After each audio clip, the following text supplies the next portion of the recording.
Once again, it's a beautiful day here in the Coachella Valley, and you're tuned into The Download here on 91.7 FM. I'm Chris May, here along with my co-host Ellie Turget. Over the past several weeks, we've been interviewing a couple of members of Hollywood's famous Wrecking Crew. This was a team of musicians in the 60s and 70s who were responsible for providing the music that you heard on many of your favorite hit records and songs. And today we're wrapping up the series with bassist Joe Osborn. For those of you who may not know him by name, you'll definitely recognize him by his chops. Take a listen. I'm not talking about millennium, and I don't want to change your life, but there's a warm wind blowing.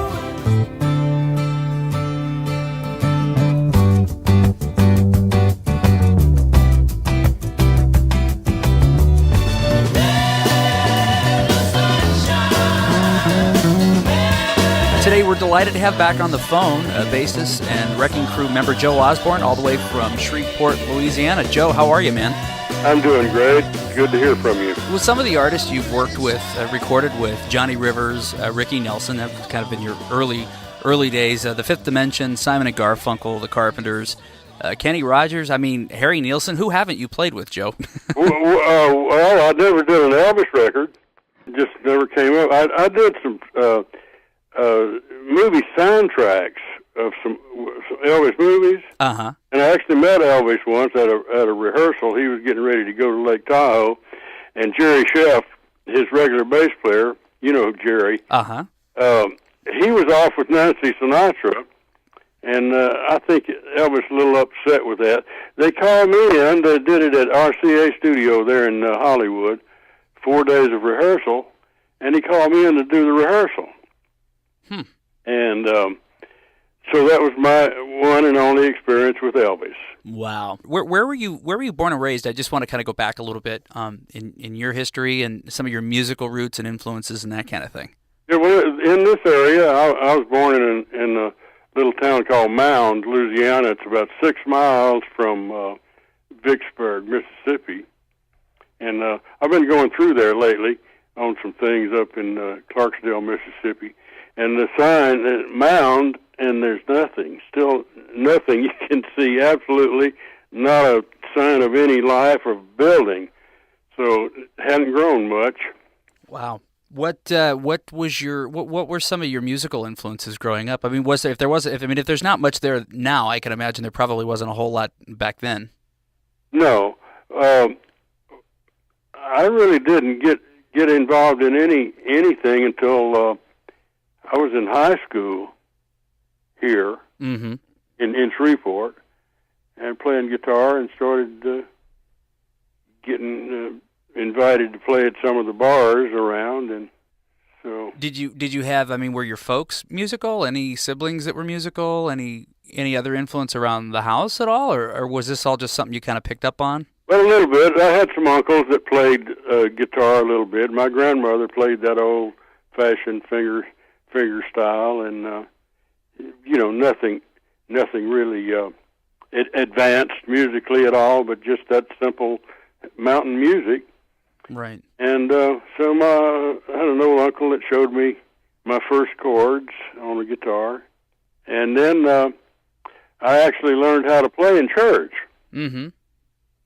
And just went on from there. As soon as I got mixed up with the bar bands, the church band deal kind of faded. Mm-hmm.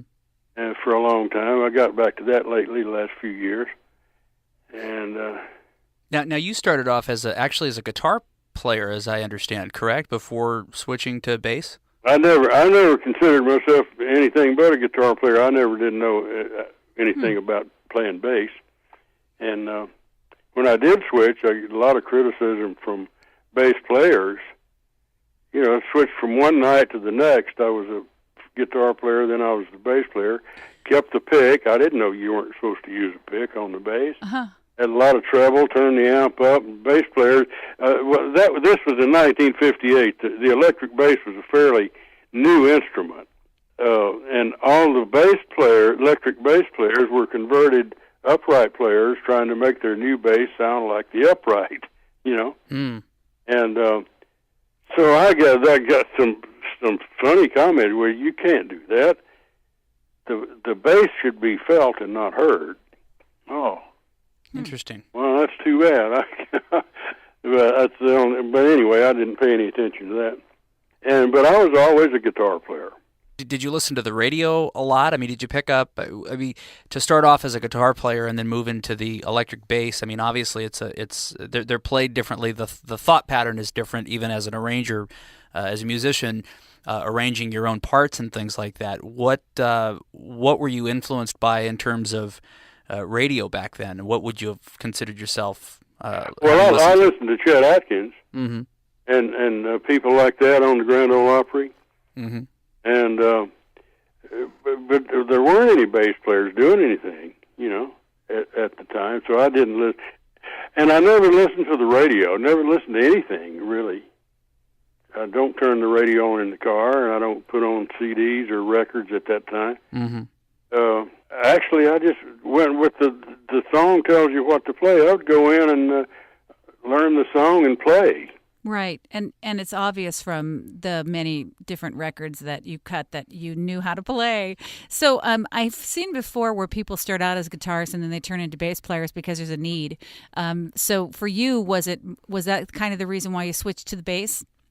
Well, I didn't decide anything. Do you remember a guitar player named Roy Buchanan? I've heard the name. Mm-hmm. Well, we were playing together even before we left Shreveport. And wound up in a country band in Las Vegas with Bob Luman, and we were both playing guitars.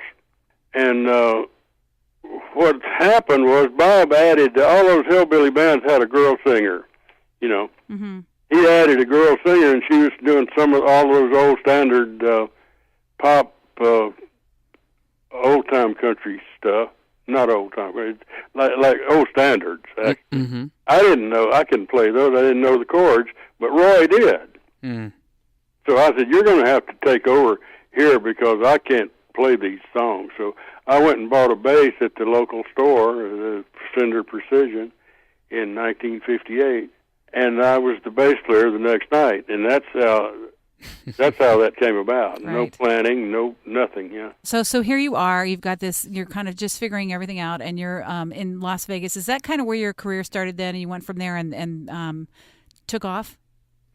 Well, I had the right instrument in my hands. Good. And That's a start. and this is I got a book started, and I tell this 2-year story. How did you get started playing in the studio? Well, the quick answer is you can't. But I had to be to go back for me to have done what I did on the records. I had to be in Los Angeles as a bass player in a situation that would get me noticed, which I was in Ricky Nelson's band when I went out there. How did you and Ricky come to meet? Well, it's through James Burton, my friend James Burton. We went to school together, and anyway, he had been with Ricky since about 56 or 7, and he got me in the band in 1960 after I'd been playing bass for a year from Las Vegas. Did a long circle there, went to Calumet City, met a country guitar player in Las Vegas. He called from south of Chicago, said, Can you bring a saxophone player out here and play with me? And I said, I don't have a saxophone player. I have a guitar player who was Roy Buchanan. Mm. And spent 2 months there playing 8 sets a night, 7 days a week. Wow. Now, looking back, that's where I got my chops. I was ready for anything. So I wound up back here in Shreveport playing at a joint, and James Burton came in, said, Ricky's putting the band back together. If you'd like to play, I'll tell him. James is always a little wishy-washy about what he did. He'll say something, and then you never hear about it. I didn't really pay much attention, but 2 weeks later, he put me on the phone with Ricky's manager, and I was on the way out there, and that was to be where I had to be. how long had you played with Ricky Nelson, and then at what point did you transition into some of the? Because eventually you went on. I mean, you were recording. You were recording multiple with multiple artists in a day. Were you not? Oh yeah, but being with Ricky, and I was a renegade sort. We were on a retainer, which wasn't enough to live on, $100 a week, and this is one of the stories about Ozzie, about how he thought $100 a week was enough to rent an apartment in the slums of North Hollywood, and it was. But that's all. We weren't allowed to take any work from anybody else. But I didn't turn down anything. Started getting calls to play on demo sessions, and it just grew from there. And I had known Johnny Rivers for quite a while, even before I left here, and he had nothing going on. We wound up out there about the same time and got together, hanging out. And he had that, he called and said, I'm going to open this club, the Whiskey A Go-Go. You remember that? Oh, yeah. Yeah, I played there. Mm-hmm. And he would come in, and he knew I didn't want to do anything regular. I was starting to get busy in the studio. This is in end of 63. Mm-hmm. Oh, the club opened January 64. He said, come and play. He was just playing with the drummer. He said, come and play with us for a couple of weeks, get this thing kicked off. So, okay. Well, you know the history with that club. It was packed the first night and stayed that way forever. And so I wound up being there for 2 years. Wow. And that's where the live album came out of there. Right. And Memphis was his first hit record. So anyway, I did all of his, and then started getting called. Well, Lou Adler produced that record. I was just he had already been doing some things with Jan and Dean. Mm-hmm. And then, so we did all of Johnny's things, and then Lou found the Mamas and the Papas, brought them in, and continued there with that. Bones Howe was the staff engineer on all those records, and he became a hot producer later with the Fifth Dimension and some other people. And that thing, it just started to mushroom from that, from association with these people. And these were the days, now we're looking back in the time that we live, when music took off and bands were propagating all over the place, and the only way you could ever listen to something was on the radio or to buy the record itself. And we live in a time now where we can download your songs immediately off the internet, never even have to pay for them. And so you've seen a lot of changes over the years in how music has kind of morphed, and what musicians have done, and the changes in music. Would you say that was definitely a time that was unique and special to you? That was a time that'll never be repeated. Never be repeated. Right. No, that was a musical area that was happening. We had no idea. I know Hal has said some of these same things. We didn't know what we were involved in. Hal Blaine, yeah. Yeah, well, I think we hit on this the other day a little bit. Even the technology was still very new, mm-hmm. And very limited with the 2-track machine, and the sound depended a lot on even just mic placement. You come out, you need more bass drum. All right, we'll go move the mic closer. Not right. Turn it up. Yeah, because everything else is going to leak in. So, but that had a lot to do with the sound. Right. By doing that, instead of just turn it up and then use the equalizers to make it sound like a drum. Yeah, you and I, Joe, have had some other conversation outside of the interview in the past about that time period before the multitracking became standard mm-hmm. and a way of recording, and you had to play it right. Whoever you were playing with, if you were playing with a rhythm section, or you brought in horns, or you brought in the whole kit and caboodle. I mean, you guys had to get it all in one take. We had to get it all in one take because we were locked into on the same track. Right. Even the Mamas and the Papas, their first records were done on 3-track. They had 2 3-track Ampexes, and going down on the basic track, it would be at least bass and drums on the track together, sometimes more than that. So that had to be compensated for because okay, when you start doing these transfers and opening up tracks, you're going to lose some top end, especially. So, well, the bass would be up more than you'd ever want it, and crispier than you'd want it, because it's going to lose. It's going to change as it goes along. Well, the engineers had to know how to compensate for that, and and it was unpredictable about what it would turn out, but they got so good at that they could get close. They knew, yeah. And it had, that's why it sounded the way it did. And that sound still holds up today against all the other stuff that's out. Well, and so I want to ask a couple of the human interest questions about that time. You mentioned Ozzie Nelson, as someone that grew up watching, Ozzie and Harriet and seeing the boys grow up, and of course you played with Ricky Nelson. And were they really who they were on TV? Was that the family? They tried to be. Well, we didn't get to know Ozzie and Harriet as we did Ricky. We hung out with Ricky. He had a house up on Woodrow Wilson up in the hills there, and we spent a lot of time up there just hanging out with him, drinking beer and whatever. He wanted to be one of us. Sure. But he had to be careful because of that squeaky clean image. And then short stories came out about what kind of person Ozzie actually was. Later, he didn't care anything about Ricky, just making money. Making money, huh? Boy. Well, so then... So no, I don't. I would have to say no without knowing a lot about it. They were not that family. They were not that family. Well, they sure put across a great idea of what a family could be like, and I'm sure people enjoyed that for many years.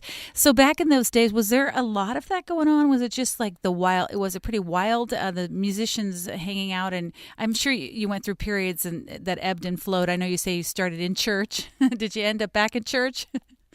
Well, the last few years, I got involved back in church, playing in the band, and still doing that. It makes me wonder, when I think about that, if a lot of them realize. I mean, I don't know how you view yourself. A lot of times, it's hard to get outside of your own self. But truly, Joe, I mean, your contribution to American pop music has been just incredible. And I wanted to get into maybe kind of segue into this a little bit as far as the sound of your bass playing, the slides and the slurs, and the way that you played. I mean, I wonder if your church worship band really is even able to fully recognize and appreciate your playing. I mean, do you still play in a lot of the same style that you did or were called to do on a lot of those records in the 60s and 70s? Oh, yeah. Well, you play what the song calls for. Still, that never changed. But a lot of those things, the style developed from what the song was and the writer's concept of what should be played. So you take their ideas, listening to the song, and it comes out to be something. So if it turns out to be something you didn't do until that song came along, then you take that and the two other songs. Right. And not to do the same thing, but the same idea, the same style, such as the melodic things.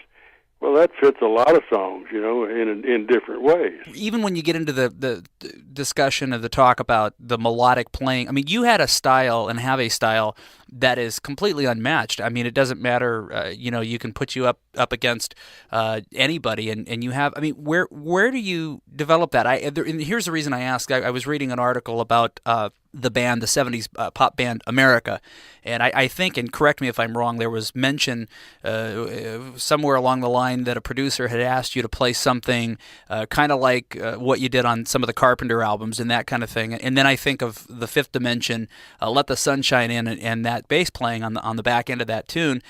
Where did that develop? Because that it seems like that kind of evolved the longer that you continued to play. Well, it wasn't anything I planned. Those kind of things. I don't know if I told you the story how that part on Aquarius, Let the Sunshine In, was written out. Bob Alcifor did all arrangements. He was basically a vocal coach, but he'd write rhythm parts too. And the Let the Sun Shine In was pretty similar to Aquarius, the line, which is pretty straight ahead. So Bones came out and looked at me and Hal, said, "Can you guys just play more when you get to that?" And that was it. The next take was the take. Wow. Hal, if you listen to what Hal's doing, it sounds like a drum solo all the way through. Yeah. It's great. I mean, it's truly one of the most recognizable pop recordings of all time. I mean, truly. But even moving ahead, again, going back to the comment or the article, and maybe I'm misquoting something, but I thought that somebody that was working with the group America had asked you to do some to play close to what you would do on some of the Carpenter albums. So I mean, obviously, people were starting to identify that you had a very specific brand, whether it was intentional or not, in your playing. I mean, was it just kind of like, okay, I'm going to just show up and do this, or were some of these producers and the Richard Carpenters and these guys, giving you specific parts to play? Yeah, well, most of the time it wasn't. Richard started to write specific things, like for an intro or something, but it was mostly just like suggestions or just leave you alone, play the song. No, but some of those things, of course, the producers started to hear what you could do. There was things that weren't supposed to be done on the bass, Right. in some cases. But when they would hear that happen on a hit record, well, then they couldn't deny it, that it's okay to do that. A lot of it just came from that. It wasn't a lot of planning. It's very much spontaneous. Right. And a lot of it had to do with that tone as well. Can you talk about that a little bit? You had the prototype, I think, the Fender Jazz. Was that a 59? What year was that? Or 60? What year was your... It was built in September of 1960. 60, and it was a jazz bass. How did you get that tone? As far as the strings and that, I know that there were. It was very specific in the way that you like to kind of set that up and play that. I think it was the pick and just the attack, the attitude. Now, when we did Traveling Man with Ricky, that was that precision bass that I bought in Las Vegas. And that was the same sound. And then when they sent me that jazz bass, it sounded the same. It felt better because the neck was a little smaller. The tone, I think, is just in how you strike it. I've had bass players say, I've tried to figure out that pick sound and the pick style. I said, well, let me see what Anthony Jackson said that to me one time. He said, I said, well, let me see what you're doing, and maybe I can give you some advice there about how to get that. He said, no. He said, a lot of people have tried that, and they ain't got it. So, I don't know. He didn't even want to try. So what were some of your favorite artists that, when we recently did an interview with you and Hal Blaine, together, we talked about primarily we talked about the Carpenters, but who were some of the other artists that you played with and got involved with that you look back and say, wow, yeah, that was something I was really, really proud to be a part of? Well, a lot of America. There was a lot of good bass parts on that, and Hal, he was there for all that too. And I think we influenced each other to play out the way we really wanted to play, because we could lock in so well, for one thing. You weren't having to fight that in order to get your part through. So anyway, but a lot of those records were really, really nice. So you would say, if you had to pick one group, America would be probably the first that would come to mind. Yeah, as far as what I was able to play, and they didn't give us much direction. They'd come in and play the song. We'd make our own chart and play what we wanted to play. Right. Like they used a lot of major sevens. And that's right. Yeah. That suggested in a lot of the bass lines have a lot of that half tone down for the major seven, and including that note in the chord. So it all depended on the song and what you hear going on with the song, really. And then it comes out that. Well, you guys are such great musicians. I play the guitar a little bit, and I like to sing. So listening to you, it just sounds very fascinating. What all goes into what's happening in the studio or when you're playing together. Some of the questions that I would have are probably more on the level of, you told us what it was like living during that period of time, and we've discussed that. And how was it like bringing your family along? I mean, you obviously at one point did you get married and have kids, and is that what happened after? Aside from being a musician, were you able to have a personal life as well? Well, there wasn't much time for a personal life. We were really working that much. Wow. Mm-hmm. I didn't see the kids grow up. My wife raised the kids. We would get out of the house at 8 in the morning and get back in the house at 3 in the morning, and out again for days and days at a time. It'd be that kind of schedule. Hal made a comment one night. We'd been working 4 sessions, and then he said, "Boy, the kids must be getting big by now." So that's the answer right there. Yeah. They must be getting big. We didn't have many. Right. And that was probably a time, too, where you didn't really know that there would be much of an effect on kids when their parents weren't around. And hopefully yours all did great. Well, they all turned out very well. And my boys are great musicians themselves. I have a grandson that's a great bass player. He plays what little bit of music business there is around here. The casino boats coming in created a lot of opportunities for bands. And he does a lot of that. Now, I understand you were also inducted into the Louisiana Music Hall of Fame. Was it 2010, Joe? Yeah, I'm in that, and then there's been other little branches of that inducted in. Well, Joe, it's been so great. Such a pleasure. It's been amazing talking to you. Absolutely. We'll have to do it again sometime. All right, thanks. Thank you. Change your life, but there's a warm wind blowing the stars around, and I'd really love to see it tonight. I'm not talking about moving. This concludes our show for today. If you'd like a repeat of today's show or any past shows, you can go to iTunes and search The Download. Until next time, I'm Chris May. Remember to be safe and take it one day at a time. Bye-bye. I'm not talking about moving in.